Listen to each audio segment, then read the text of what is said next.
Batard, de Jack London.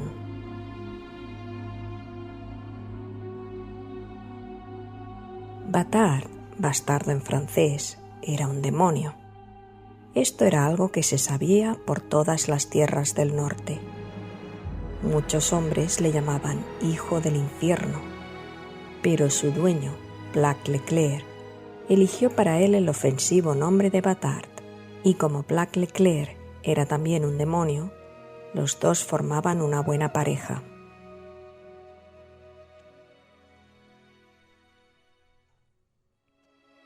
Hay un dicho que asegura que cuando dos demonios se juntan, se produce un infierno. Esto era de esperar, y eso fue lo que sin duda se esperaba cuando Batard y Black Leclerc se juntaron. La primera vez que se vieron, siendo Batard un cachorro ya crecido, flaco y hambriento, y con los ojos llenos de amargura, se saludaron con gruñidos amenazadores y perversas miradas, porque Leclerc levantaba el labio superior y enseñaba sus dientes blancos y crueles como si fuera un lobo. Y en esta ocasión lo levantó y sus ojos lanzaron un destello de maldad, al tiempo que agarraba a Batard y lo arrancaba del resto de la camada, que no cesaba de revolcarse. La verdad es que se adivinaba en el pensamiento, porque tan pronto como Batard clavó sus colmillos de cachorro en la mano de Leclerc, le cortó éste la respiración con la firme presión de sus dedos. «Sacre dame», dijo en francés suavemente, mientras se quitaba con un movimiento de la mano la sangre que, rápida, había brotado tras la mordedura, y dirigía la vista al cachorrillo que jadeaba sobre la nieve, tratando de recuperar la respiración. Leclerc se volvió hacia John Hamlin, el tendero de 60 Mile Post. «Por eso es lo que más me gusta». «¿Cuánto?» «Oiga usted, monsieur, ¿cuánto quiere?» «Se lo compro ahora mismo, inmediatamente». Y como Leclerc sentía un odio tan profundo por Batard, lo compró y le puso un nombre ofensivo. Durante 5 años recorrieron los dos las tierras del norte, desde San Michael y el delta del Yukón hasta los confines de Pelly, e incluso llegaron hasta el río Peace en Athabasca y el lago de Great Slave, y se labraron una fama de maldad indiscutible, algo nunca visto con anterioridad entre un hombre y un perro. Batard no conoció a su padre, y de ahí su nombre, pero según John Hamlin, este había sido un gran lobo gris. En cuanto a la madre, él recordaba, no con mucha precisión, que era una husky desafiante y pendenciera, obscena, fornida, de ancha frente y pecho corpulento, de mirada maligna, con un apego felino a la vida y una habilidad especial para el engaño y la maldad.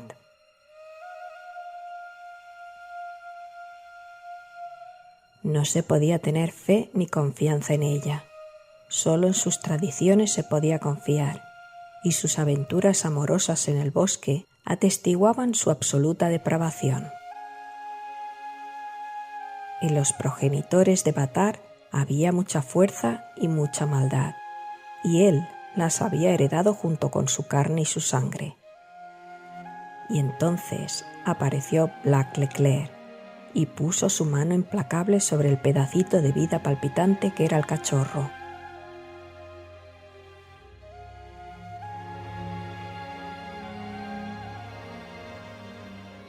Y la apretó y zahirió hasta moldear toda una bestia erizada, dispuesta a cualquier bellaquería y rebosante de odio, siniestra y malvada, diabólica.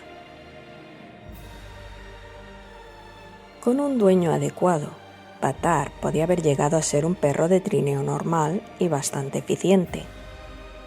Nunca tuvo esa oportunidad, pues Leclerc no hizo más que reafirmar la iniquidad que llevaba en sus genes.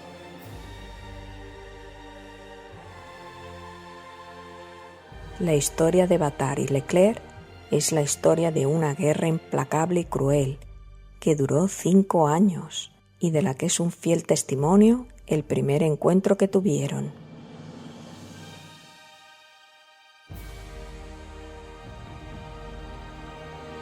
Para empezar, la culpa fue de Leclerc, porque odiaba con inteligencia y conocimiento, mientras que el torpe cachorrillo de largas patas lo hacía a ciegas, instintivamente, sin método ni razón. Al principio, las muestras de crueldad no eran sofisticadas. Eso vendría más tarde, y se reducirían a simples golpes de una brutalidad cruel. En una de estas ocasiones, Batar se lesionó una oreja. Nunca volvió a controlar los músculos cortados, y le quedó la oreja colgando, inerte para siempre, como recuerdo perenne de su torturador, y nunca lo olvidó.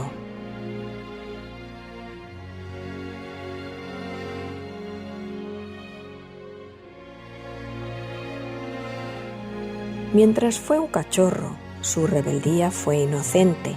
Siempre resultaba derrotado, pero volvía a la carga, porque su naturaleza le impulsaba a volver a la carga, y no se le podía vencer.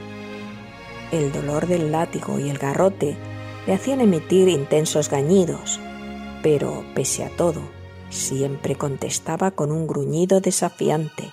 Su alma exigía amargamente venganza y no dejaba de granjearse más golpes y más palos. Pero en él estaba el férreo apego a la vida de su madre. Nada podía acabar con él.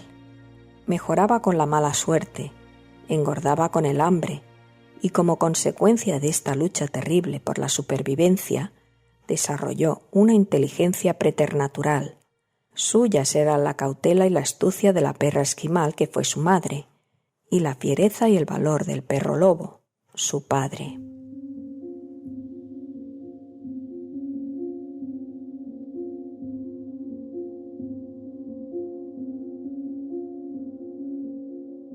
Probablemente el no quejarse nunca le venía de su padre. Los gañidos de cachorro se acabaron cuando sus patas dejaron de ser larguiruchas, de modo que se hizo torvo y taciturno, rápido para atacar, lento para prevenir. Contestaba a las maldiciones con gruñidos, a los golpes con zarpazos, mostrando al tiempo su odio implacable a través de una sonrisa que dejaba ver sus dientes, pero nunca pudo Leclerc hacerle gritar de nuevo de miedo o de dolor, aun estando en la mayor de las agonías. Y esta imposibilidad de vencerle no hacía más que avivar el odio que sentía Leclerc y que le empujaba a mayores maldades.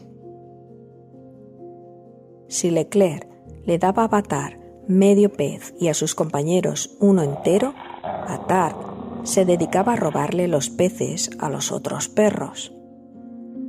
También robaba víveres que estaban escondidos y era autor de 1000 fechorías, hasta que se convirtió en el terror de todos los perros y de sus dueños. Que Leclerc y acariciaba a Babette, que no era ni la mitad de trabajadora de lo que era él, hasta que Batar la tiró sobre la nieve y le rompió las patas traseras con sus fuertes mandíbulas, de modo que Leclerc se vio obligado a pegarle un tiro. Del mismo modo, a través de sangrientas batallas, Batar dominó a todos sus compañeros, les impuso la ley del más fuerte y les obligó a vivir bajo la ley que él dictaba. Durante 5 años no oyó más que una sola palabra cariñosa, ni recibió más que una suave caricia de una mano, así es que no supo entonces qué era eso.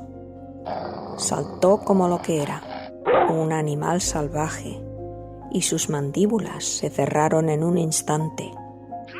Fue el misionero de Sunrise, un recién llegado al país, quien le dirigió esa palabra cariñosa y le hizo esa suave caricia con su mano, y durante los 6 meses siguientes no pudo éste escribir ninguna carta a los Estados Unidos, y el cirujano de McQuestion tuvo que recorrer 500 kilómetros sobre el hielo para salvarle de la gangrena.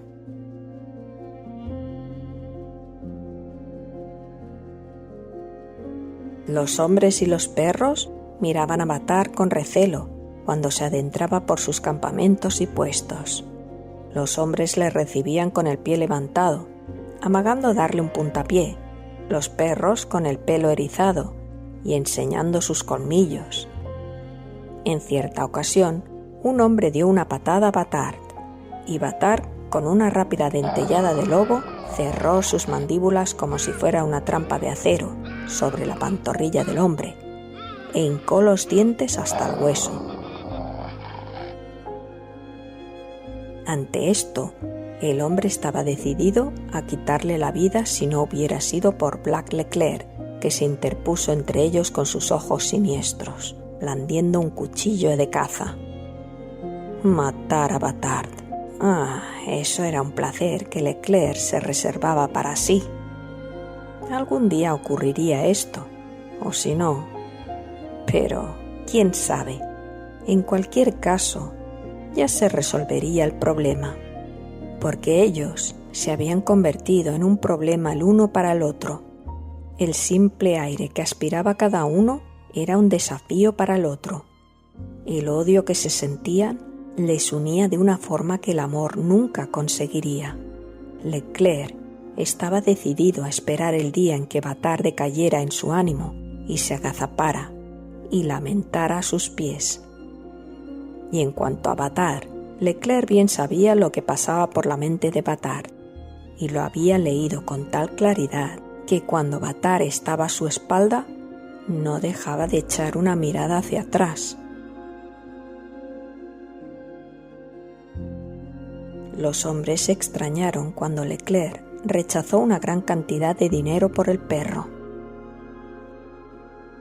«Algún día le matarás y no valdrá nada», le dijo John Hamlin en cierta ocasión que Batard yacía jadeando en la nieve, donde Leclerc le había lanzado de un puntapié, y nadie sabía si tenía las costillas rotas ni se atrevían a comprobarlo. «Eso», decía Leclerc cortante, «eso es asunto mío, monsieur». Y los hombres se quedaban maravillados de que Batard no se escapara. No lo entendían, pero Leclerc sí lo entendía. Él era un hombre que vivía gran parte del tiempo al aire libre, más allá del sonido de la voz humana, y había aprendido a reconocer el lenguaje del viento y de la tormenta, el suspiro de la noche, el susurro del amanecer, el estruendo del día. De una forma confusa, oía el crecer de las plantas, el fluir de la savia, el nacimiento de la flor, y conocía el sutil lenguaje de las cosas que se mueven, el conejo en su madriguera, el siniestro cuervo con su sordo batir de alas, el arrastre del oso bajo la luna, el deslizar del lobo como una sombra gris entre el crepúsculo y la oscuridad. Para él, el lenguaje de Batard era claro y directo. Sabía muy bien por qué Batard no se escapaba, y por eso miraba hacia atrás con tanta frecuencia. Cuando Batard estaba enfadado, no resultaba agradable mirarle, y en más de una ocasión en que había saltado al cuello de Leclerc, terminó postrado en la nieve, estremeciéndose y sin sentido, tras el golpe del látigo, siempre a mano. Y así, Batard aprendió a esperar su oportunidad. Cuando su fuerza se desarrolló al máximo, en plena juventud, pensó que había llegado su hora. Tenía un ancho pecho, poderosos músculos, su tamaño era superior al corriente, y el cuello, desde la cabeza a los hombros, era una masa de pelo erizado. Por su aspecto físico, era un perro lobo de pura raza. Leclerc yacía dormido dentro de sus pieles, cuando Batard creyó que había llegado el momento. Se deslizó hacia él a hurtadillas, con la cabeza pegada a la tierra y su única oreja hacia atrás, con el suave pisar de un felino. Batard respiraba quedamente, muy quedamente, y no levantó la cabeza hasta que le tuvo al alcance de la mano. Paró un momento, la baba comenzó a caer por sus colmillos y la lengua se deslizó hacia afuera, ante la vista y en ese momento se acordó de la oreja que le colgaba, de los innumerables golpes e increíbles maldades, y sin hacer ningún ruido, saltó sobre el hombre que dormía.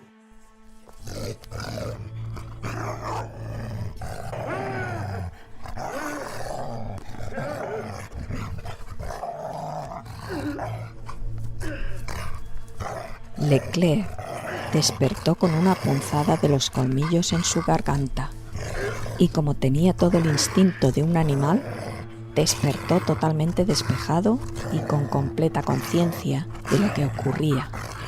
Agarró la tráquea de Batar con ambas manos y salió rodando de las pieles que le cubrían para presionar con todo su peso. Pero miles de antepasados de Batar se habían aferrado a las gargantas de innumerables alces y caribús y les habían derribado. Y él tenía la sabiduría de todos esos antepasados. Cuando todo el peso de Leclerc cayó sobre él, metió sus patas traseras y clavó sus garras en el pecho y el abdomen del hombre, rasgando y abriéndose paso entre la piel y los músculos. Y cuando sintió el peso del hombre combarse hacia arriba, se aferró al cuello del hombre, sacudiéndolo. Los otros perros de su equipo se acercaron, formando un círculo amenazador, y Batar, sin aliento y a punto de perder el sentido, comprendió que estaban ansiosos por echarle el diente. Pero lo que le importaba no era esto, sino el hombre que estaba encima de él, y siguió rasgando y clavando sus garras y sacudiendo el cuello, al que se mantenía aferrado con todas sus fuerzas.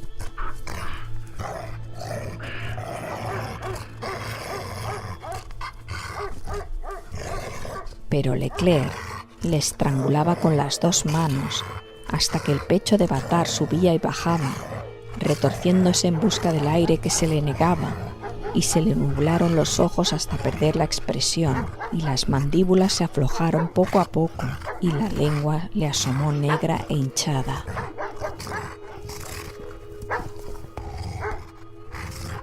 «¿Qué? ¿Vale ya, demonio?», dijo Leclerc entrecortadamente, con la boca y la garganta encharcadas en su propia sangre, al tiempo que apartaba de él al perro ya inconsciente. Después, Leclerc apartó con improperios a los otros perros que iban a por Batar. Se abrieron en un círculo más amplio y se sentaron alertas sobre sus patas traseras, lamiéndose los labios y con todos los pelos del cuello erizados. Batar se recuperó enseguida y a la voz de Leclerc se puso en pie, tambaleándose y moviéndose débilmente hacia adelante y hacia atrás. «¡Ah, eres un auténtico demonio!», farfulló Leclerc. «Ya te daré yo a ti. Verás la paliza que te voy a dar. ¡Santo cielo!». Batar, sintiendo que el aire le quemaba como el alcohol sus exhaustos pulmones, se lanzó de lleno a la cara del hombre, y sus mandíbulas se cerraron sin presa, con un ruido metálico. Rodaron sobre la nieve una y otra vez, mientras Leclerc le golpeaba con sus puños como un loco. Luego se separaron frente a frente y avanzaron y retrocedieron en círculo, el uno en torno al otro. Leclerc pudo haber sacado su cuchillo, el rifle estaba a sus pies, pero la bestia que en él había estaba alerta y rabiosa. Él lo haría con las manos y los dientes. Batar dio un salto, pero Leclerc le derribó con un golpe de su puño. Cayó sobre él y clavó sus dientes en el hombro del perro hasta llegar al hueso. Era una escena salvaje en un escenario primitivo, como podría haber tenido lugar en el mundo salvaje de los primeros tiempos. Un claro abierto en un bosque sombrío, un círculo de perros mostrando sus dientes y en el centro, dos bestias unidas en el combate, atacándose y gruñendo, locamente enfurecidas, jadeantes, sollozando, maldiciendo esforzándose, presos de una pasión salvaje, ansiosos por matar y rasgar, abrir jirones y clavar sus garras con primitiva brutalidad. Pero Leclerc agarró a Bâtard por detrás de la oreja, derribándole de un puñetazo que por un instante le hizo perder el conocimiento. Después, Leclerc saltó sobre él con sus pies, dando botes arriba y abajo, en su afán por clavarlo a tierra, hecho trizas.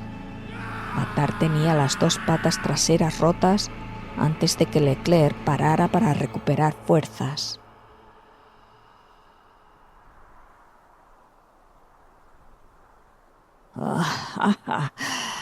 Gritaba, incapaz de articular palabra y agitando su puño mientras sentía que no podía hacer uso de su laringe y su garganta. Pero no era posible dominar a Bâtard. Allí yacía convulsionándose, sin amparo, con el labio levantado y retorcido en su intento de esbozar un gruñido para el que no tenía fuerzas. Leclerc le dio una patada y las mandíbulas cansadas se cerraron sobre el tobillo sin poder rasgar la piel. Entonces Leclerc levantó el látigo y se dispuso a hacerle pedazos, gritando a cada golpe de látigo: «Esta vez te voy a romper en pedazos. Por los santos del cielo que lo voy a hacer». Al final, exhausto y desfallecido por la pérdida de sangre, se plegó sobre sí mismo, cayendo junto a su víctima, y cuando los perros lobos se acercaron a tomarse la revancha, su último acto consciente fue arrastrarse y colocarse sobre Bâtard para protegerlo de los colmillos de estos.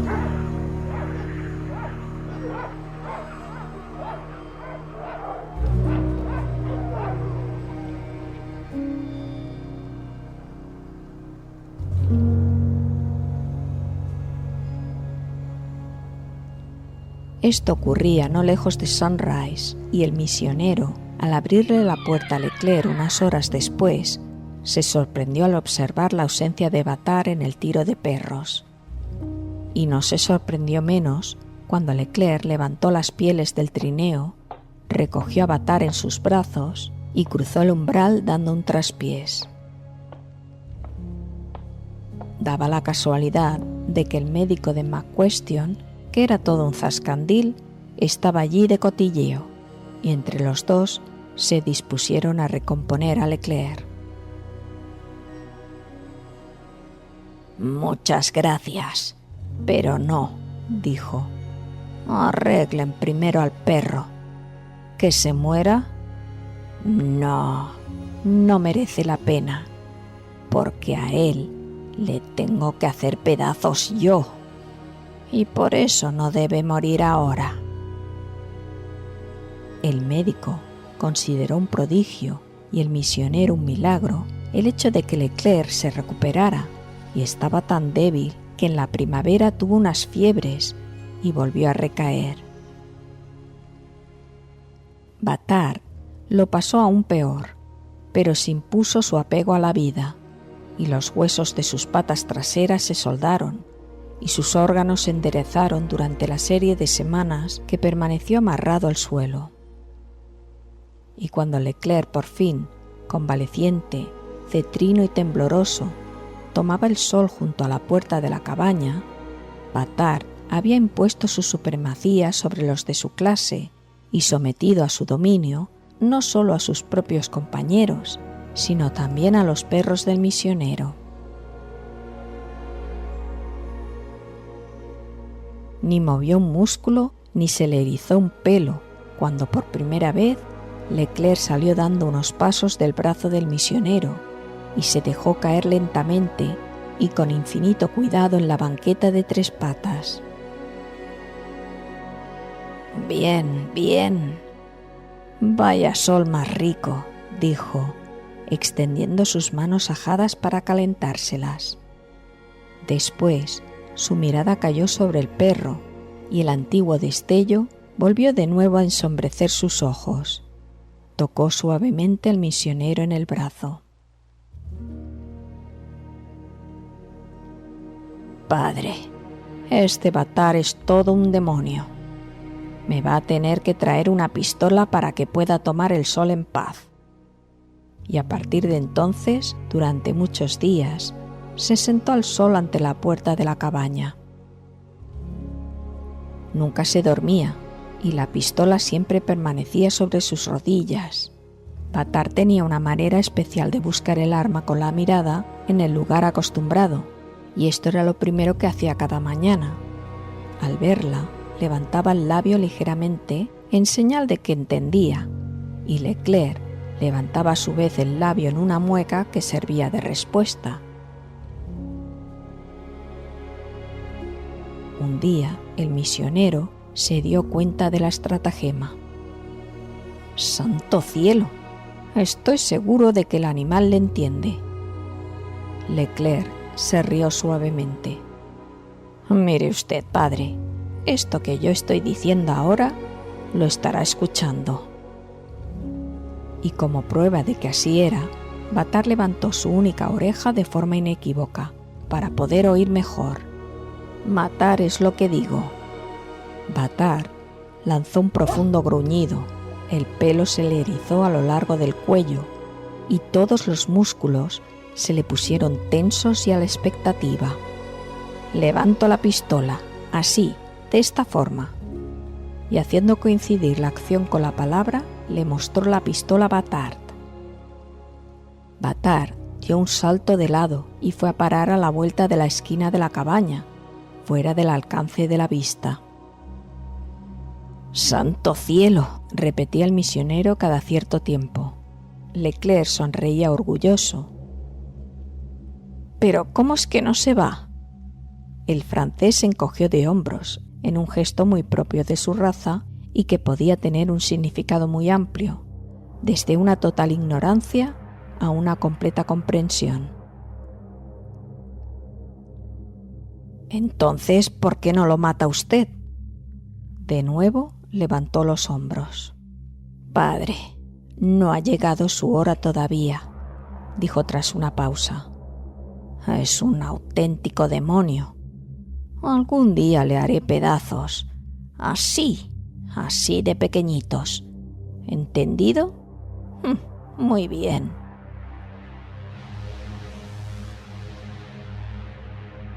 Un día, Leclerc reunió a todos sus perros y se trasladó a una embarcación hasta el 40 Mile y continuó al Porcupine, donde recibió un encargo de la PC Company y continuó explorando la mayor parte del año. Más tarde ascendió por el Koyukuk hasta la desértica Arctic City y después descendió de campamento en campamento a lo largo del Yukón. Y durante estos interminables meses no dejó Batar de recibir lecciones. Supo de muchas torturas, y especialmente la del hambre, la de la sed, la del fuego y la peor de todas, la tortura de la música. Como le sucede a los demás animales de su misma especie, a él no le gustaba la música. Le producía una angustia infinita. El tormento se le extendía a cada nervio y sentía que se le rasgaban todas las fibras de su ser. Y de ahí sus aullidos, largos y de lobo, como cuando aúllan los lobos a las estrellas en las noches de helada. No podía dejar de hacerlo. Era su única debilidad en el desafío que mantenía con Leclerc, y también su vergüenza. Leclerc, por su parte, sentía pasión por la música, tanta como la que sentía por la bebida, y cuando su alma clamaba por manifestarse, normalmente elegía una de esas dos formas de expresión, y la mayoría de las veces las dos. Cuando estaba bebido, una inspiración musical inundaba su cerebro, y el demonio que en él habitaba se alzaba rampante, lo que le capacitaba a llevar a cabo la satisfacción mayor de su alma: torturar a Batar. Y ahora disfrutaremos de un poquito de música, solía decir. ¿Qué te parece, Batard? No era más que una vieja armónica muy usada, conservada con gran cariño y reparada con paciencia. Pero no había otra mejor, y de sus lengüetas plateadas extraía misteriosas y errantes melodías que aquellos hombres no habían oído nunca. Entonces Batard, con la garganta enmudecida y los dientes fuertemente apretados, retrocedía palmo a palmo hasta la esquina más alejada de la cabaña, y Leclerc, sin dejar de tocar y con el garrote bajo el brazo, perseguía al animal palmo a palmo, paso a paso, hasta que ya no podía retroceder más. Al principio, Batard se acurrucaba en el espacio más pequeño que podía, arrastrándose pegado al suelo, pero según se iba acercando la música, se veía obligado a incorporarse, con la espalda incrustada en los leños de la pared y agitando en el aire las patas delanteras como si quisiera espantar las ondulantes ondas de sonido. Seguía con los dientes apretados, pero su cuerpo se veía afectado por fuertes contradicciones musculares, extraños retorcimientos y convulsiones, hasta que todo él terminaba temblando y retorciéndose en un tormento silencioso. Cuando perdía el control, se le abrían las mandíbulas espasmódicamente y salían intensas vibraciones guturales de un registro demasiado bajo para que el oído humano las pudiera captar. Y después se le abrían los agujeros de la nariz, se le dilataban los ojos, se le ponía el pelo de punta, rabioso por la impotencia, y surgía el dilatado aullido de lobo.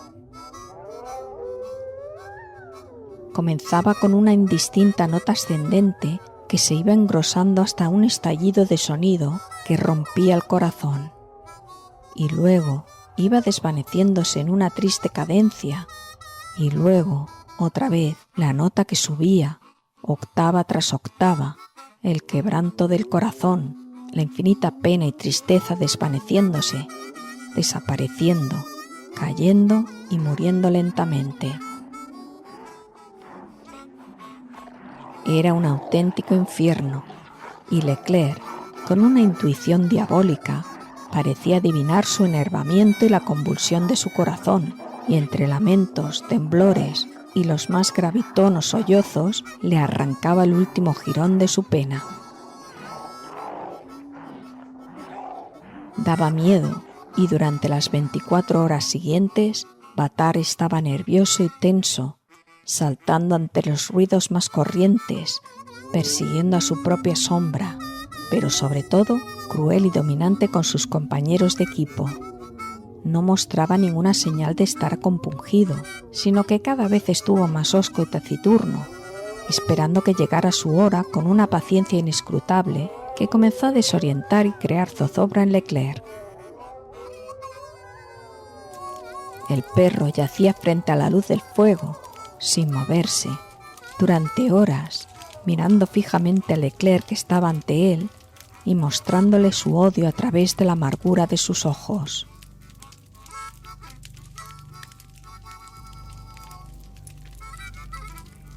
A menudo sentía el hombre que se había introducido en la misma esencia de la vida, esa esencia invencible que impela al halcón a través de los cielos como un rayo emplumado, que guía al gran pato gris por los parajes, que impulsa al salmón preñado a lo largo de 5.000 kilómetros de impetuoso canal del Yukón.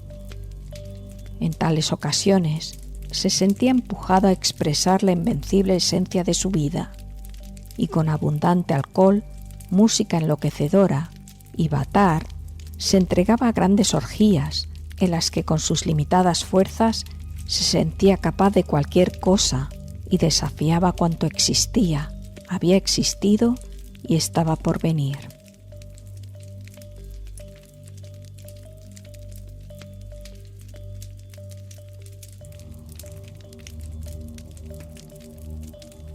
Ahí hay algo, afirmaba mientras que la música que surgía de las fantasías de su mente tocaba las cuerdas secretas del ser de Batard.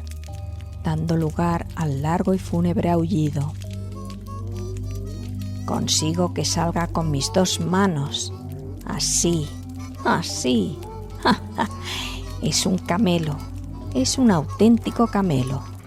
Los sacerdotes cantan salmos, las mujeres rezan, los hombres blasfeman, los pajaritos hacen pío pío y Batard hace guau guau. Y todo es la misma cosa. El padre Gautier, un valioso sacerdote, en cierta ocasión le reprendió, dándole ejemplos concretos del castigo que le pondría a acarrear su perdición. Nunca volvió a hacerlo. «Puede que sea así, padre», contestó, «pero yo creo que pasaré por el infierno como un chasquido, como la cicuta en el fuego.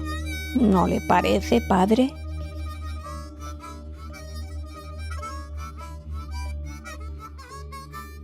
Pero todas las cosas malas terminan alguna vez, igual que las buenas. Y así ocurrió con Leclerc.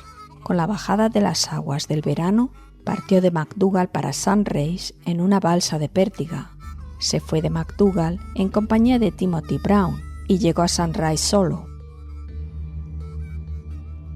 Además, se supo que habían peleado antes de partir, porque el Lizzie, un estrepitoso vapor de ruedas de 10 toneladas, 24 horas más tarde, cargó con Leclerc durante 3 días. Y cuando éste embarcó, lo hizo con un inconfundible agujero de bala atravesándole el hombro, y una historia sobre una emboscada y un asesinato. En Sunrise había habido una huelga, y la situación era muy distinta. Con la invasión de varios cientos de buscadores de oro, whisky en abundancia y media docena de jugadores profesionales bien equipados, el misionero había visto tirada por la borda su labor de años con los indios. Cuando las mujeres indias empezaron a dedicarse a guisar las judías y mantener el fuego vivo para los mineros sin esposa, y los hombres a cambiar sus cálidas pieles por botellas negras y relojes rotos, él se metió en la cama, dijo «Santo cielo» y partió para rendir su última cuenta en una caja alargada y de tosca madera.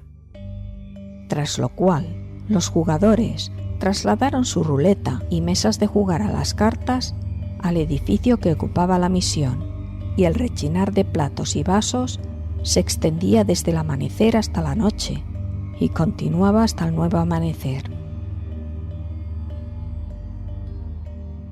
Pero resulta que Timothy Brown era muy estimado entre estos aventureros del norte. Lo único que había contra él era que tenía mal pronto y un puño siempre dispuesto, poca cosa que compensaba con su buen corazón y clemencia.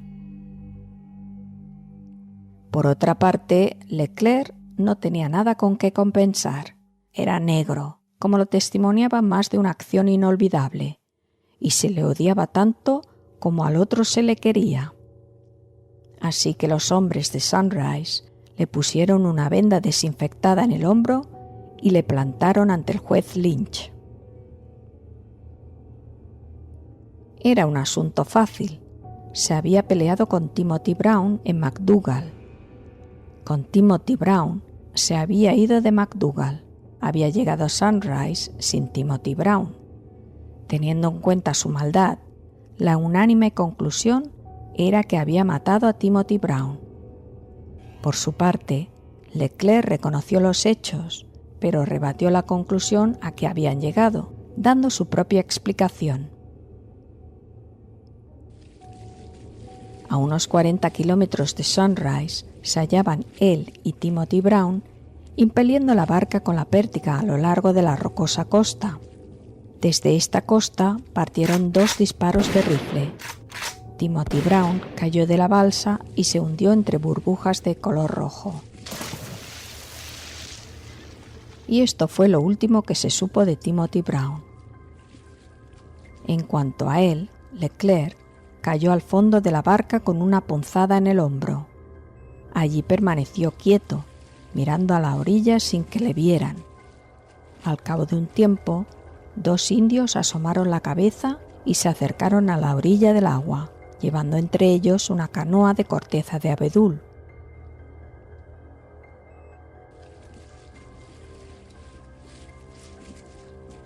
Mientras se montaban, Leclerc hizo un disparo y arreó a uno que cayó de lado, de la misma manera que Timothy Brown. El otro se metió en el fondo de la canoa y después la canoa y la barca fueron río abajo en una pelea a la deriva. A continuación, se vieron atrapados en una corriente que se bifurcaba y la canoa pasó a un lado de una isla y la barca de Pértiga a la otra. Esto es lo último que se supo de la canoa, y él llegó a Sunrise. En cuanto al indio, por la forma que saltó de la canoa, estaba seguro de que le había derribado. Y eso era todo. No se consideró la explicación adecuada. Le concedieron una tregua de 10 horas mientras el Lizzie bajaba a investigar. 10 horas más tarde regresó resoplando a Sunrise. No había nada que investigar. No se había encontrado ninguna prueba que confirmara sus declaraciones. Le dijeron que hiciera testamento porque era propietario de una concesión de $50,000 en Sunrise. Y ellos eran gente que exigían que se cumpliera la ley, pero también la administración con justicia. Leclerc se encogió de hombros. «Pero una cosa, por favor», dijo. «Lo que ustedes llamarían un pequeño favor». «Eso es, un pequeño favor. Dono mis $50,000 a la iglesia y mi perro esquimal al demonio». «¿Qué cuál es el pequeño favor?» «Primero le cuelgan a él y después a mí». «Ah, qué es buena idea». Estuvieron de acuerdo en que lo era. Sí, que el hijo del infierno abriera paso a su amo a través de la última frontera, y la ejecución se llevaría a cabo en la orilla del río, donde una gran pícea se alzaba solitaria.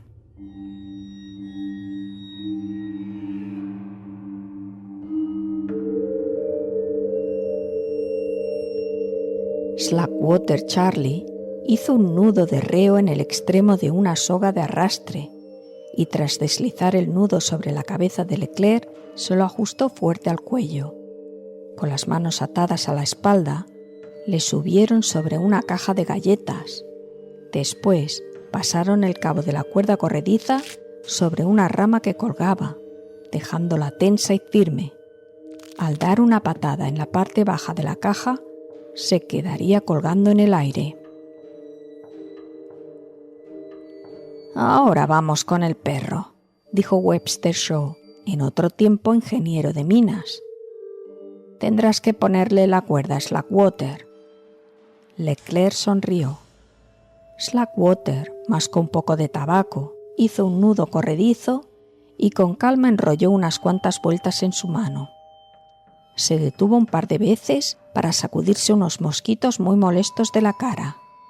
Todos se quitaban los mosquitos menos Leclerc, alrededor de cuya cabeza se podía ver una pequeña nube.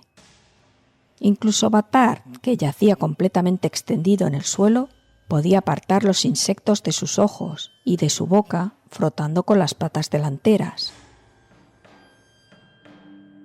Pero mientras Slackwater esperaba que Batard levantara la cabeza, se oyó un ligero grito en el silencio del aire y se divisó a un hombre que venía corriendo por la meseta desde Sunrise y agitaba las manos. Era el tendero. «Dejadlo, muchachos», dijo jadeando al acercarse a ellos. «El pequeño Sandy y Bermadot acaban de llegar», explicó mientras recuperaba la respiración. «Desembarcaron abajo y subieron por el atajo. Han traído a Beaver con ellos. Le recogieron de su canoa, que estaba trancada en un pequeño canal con un par de agujeros de bala. El otro tipo era Clock Kurtz, el que dio una paliza de muerte a su mujer y se quitó del medio».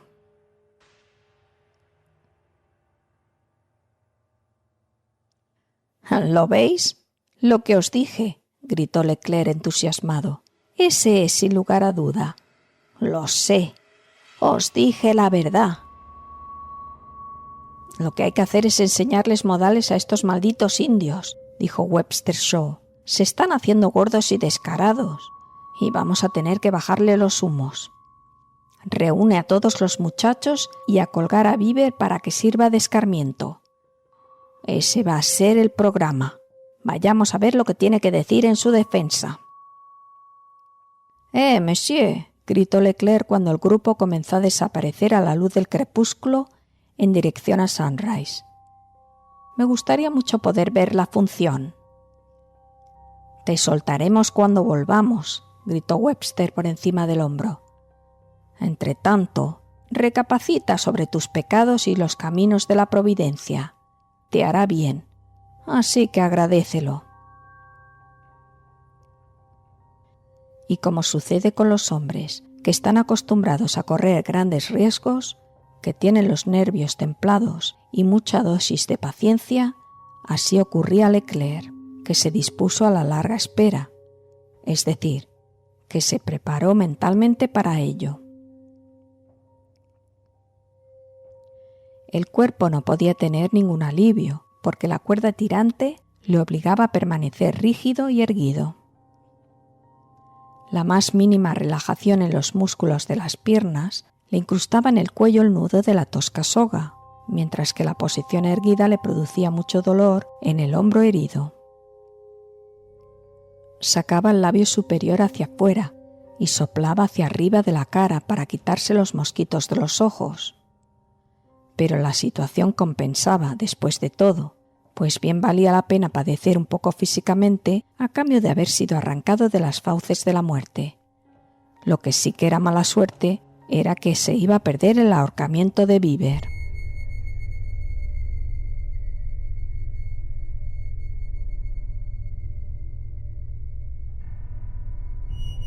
Y así estaba meditando hasta que sus ojos se tropezaron con Batard, dormido sobre el suelo, despatarrado y con la cabeza entre las patas delanteras.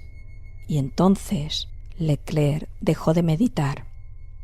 Estudió al animal detalladamente, esforzándose por apreciar si el sueño era real o fingido. Los costados de Batard latían regularmente, pero a Leclerc le parecía que el aire entraba y salía una pizca demasiado deprisa. También le parecía que todos sus pelos estaban en estado de alerta y vigilancia, que desmentían ese aparente sueño a pierna suelta. Habría dado su concesión de Sunrise por estar seguro de que el perro no estaba despierto, y una vez, cuando una de sus patas crujió, miró rápido y temeroso a Batard para ver si se alzaba. No se levantó entonces, pero más tarde lo hizo, lenta y perezosamente. Se estiró y miró a su alrededor con cuidado. «Sacre dame», dijo Leclerc sin aliento. Tras asegurarse de que nadie le podía ver ni oír, Batard se sentó, sonrió con el labio superior, levantó la vista a Leclerc y se lamió los labios. «Ya ha llegado mi hora», dijo el hombre con una fuerte y sardónica carcajada. Batard se acercó, la oreja inútil colgando, la sana, apuntando hacia adelante, dando muestras de una comprensión diabólica. Echó la cabeza hacia un lado burlonamente, avanzando con pasos afectados y juguetones. Frotó su cuerpo suavemente contra la caja hasta que se tambaleó una y otra vez. Leclerc se balanceó con cuidado, tratando de mantener el equilibrio. «Batard», dijo despacio, «ten cuidado. Te mataré». Batard gruñó al oír esas palabras y movió la caja con más fuerza. Después se alzó sobre las patas traseras y con las delanteras lanzó todo su peso contra la parte más alta de la caja.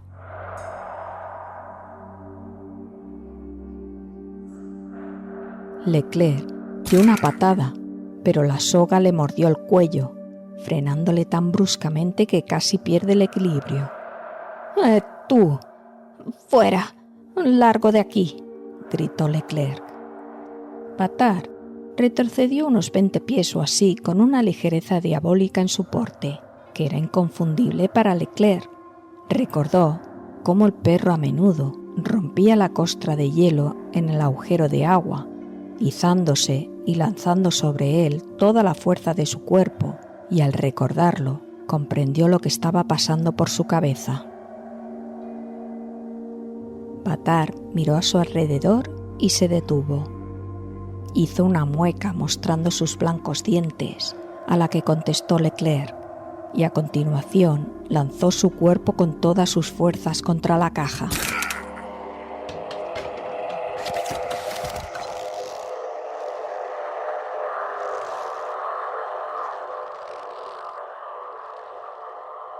«15 minutos más tarde, Slackwater Charles y Webster Shaw, al regresar, pudieron ver, a través de la tenue luz, cómo se balanceaba un péndulo fantasmagórico hacia adelante y hacia atrás.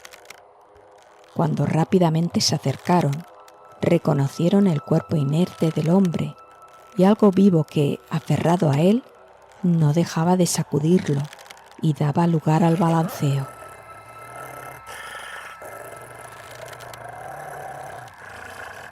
«Oye tú, largo de ahí, hijo del infierno», gritó Webster Shaw.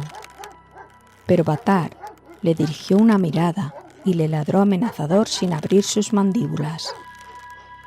Slackwater Charlie sacó el revólver, pero la mano le temblaba como si tuviera escalofríos y se le caía.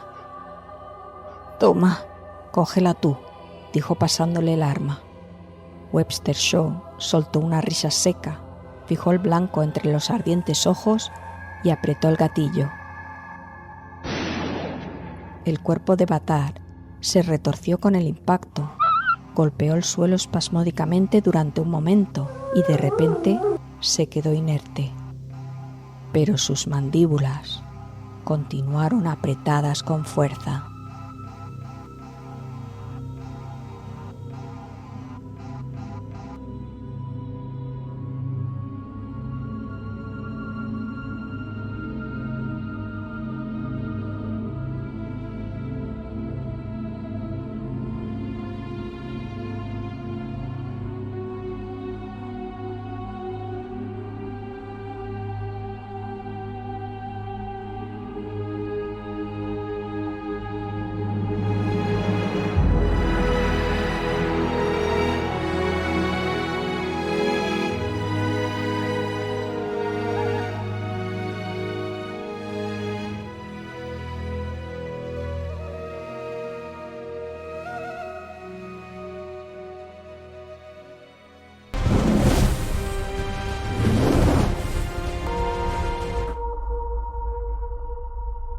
Jack London nació en 1876 en San Francisco y tuvo una vida casi tan intensa como sus relatos.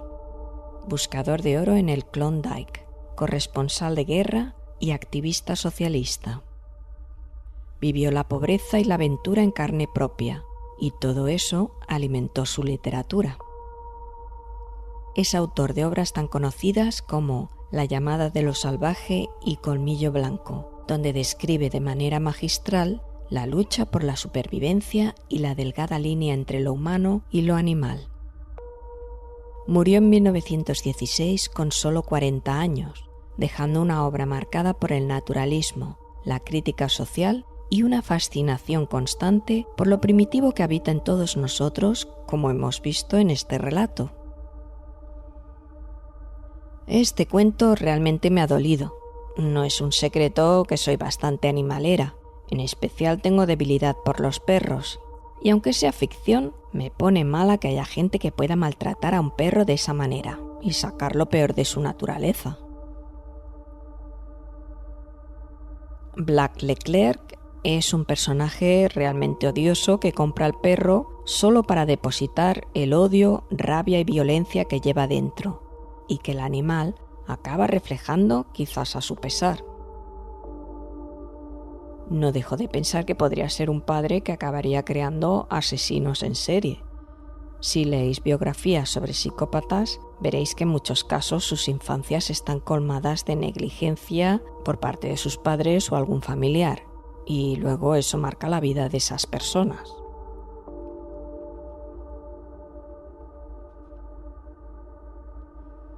Pero lo verdaderamente tremendo del relato no es solo el maltrato físico, es el duelo psicológico. Amo y perro no se relacionan como dueño y animal, sino como enemigos. Se observan, se calculan, se desafían, y el odio se convierte en un vínculo tan fuerte como el amor, o más. London no romantiza la naturaleza aquí. No hay heroísmo, no hay redención. Solo una lucha cruda entre dos criaturas dominadas por el instinto y el resentimiento. El perro no es un símbolo inocente, es inteligencia, rencor y memoria. Y el hombre no representa la civilización, representa la violencia sin propósito, la crueldad nacida del desprecio. Lo perturbador del relato es que a medida que avanza, uno empieza a preguntarse quién es realmente la bestia. A mi modesto entender es mucho peor el hombre. Ya lo dice el mismo narrador. Si Batar hubiera tenido un dueño normal, él sería un perro de trineo normal. Pero Leclerc es de esas personas que sacan lo peor de los demás. En cierta manera me recuerda al protagonista del Gato Negro, pero Poe es tan grande que a pesar de encontrarnos con un personaje odioso, logra que empaticemos con él, porque juega con la ambigüedad. No sabemos si el gato es satánico o él se está volviendo loco por culpa del alcohol. En Batar es imposible empatizar con el miserable de Leclerc. Él es muy consciente de lo que hace y lo disfruta. El perro es un animal y tiene la excusa de ser un animal, con una inteligencia sobresaliente, eso sí. Las personas no tenemos excusa, nosotros tenemos la conciencia y el conocimiento del bien y el mal.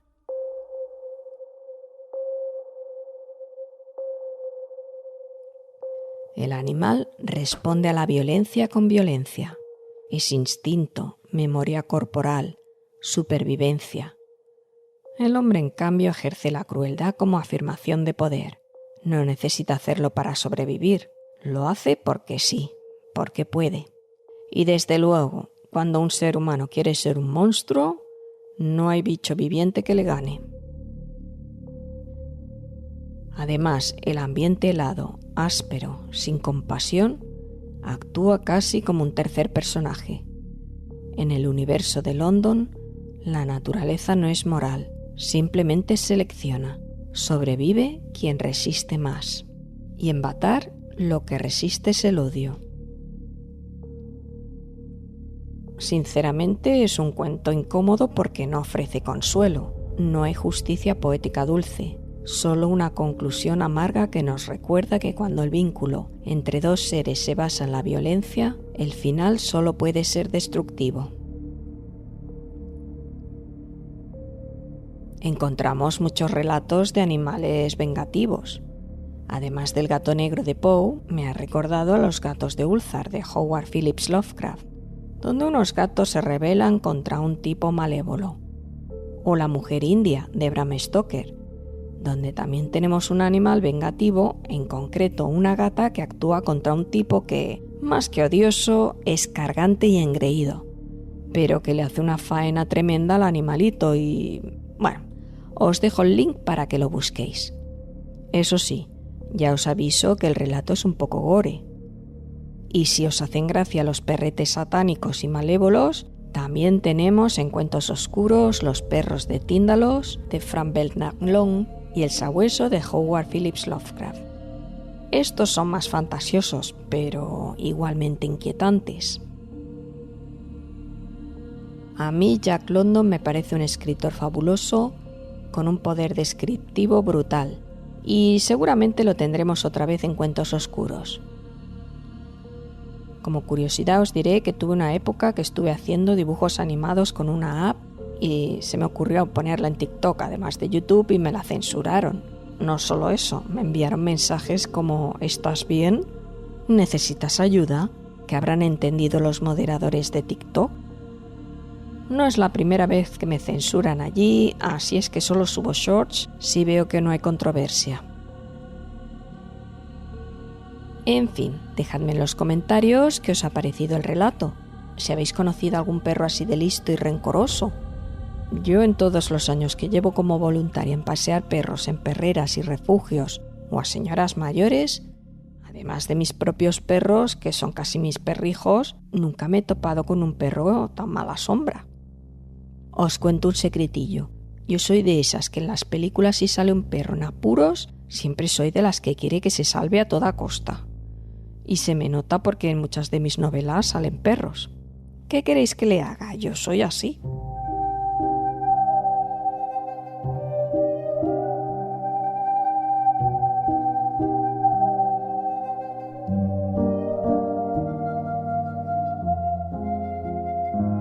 Y por hoy nada más. Regálame un like si te ha gustado, suscríbete si no lo has hecho, comenta, comparte y si estás en YouTube, hypea desde el móvil, que todo eso impulsa al canal. Y recuerda que tienes muchas historias por aquí y si le echas un vistazo, seguro que alguna te gustará. Yo me voy a darle el último paseo a Chiqui por el inframundo para que juegue con el cancerbero en el pipicán. Pero antes os voy a desear muy buenas noches, mis queridas criaturas oscuras.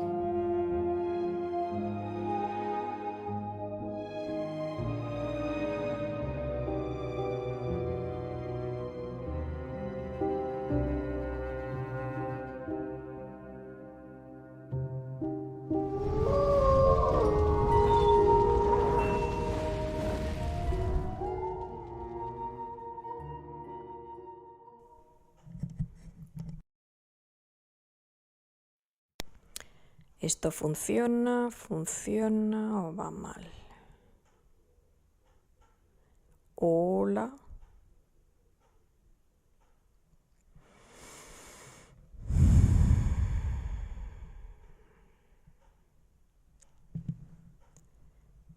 Ay, no sé. Hola. Funciona. Que Leclerc pegaba a patar y acariciaba a Babé y acariciaba a Babette.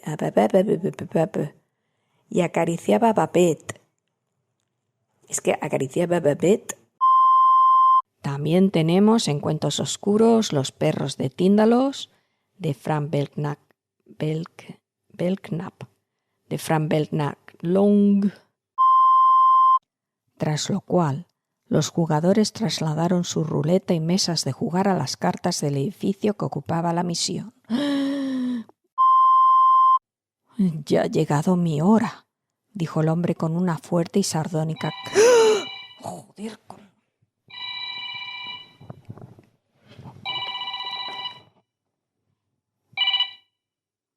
You start on me. Hey, De Frank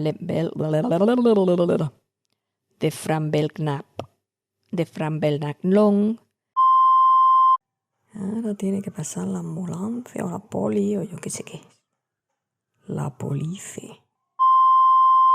De Frank Belknap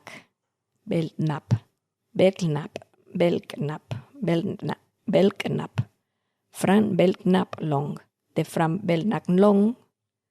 De Frank Belknap. Hola. Es que como está verde, casi que no me fío.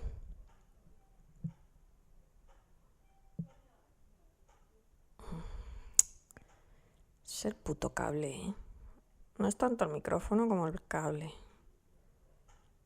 Ay, señor. Bueno. Que yo no sé por qué no está conectado ya directamente. Bueno. De Frank Belknap Long. De Frank Belknap. Frank Belknap Long. Long. De Frank Belknap Long. Y el sabueso de Frank Belknap Long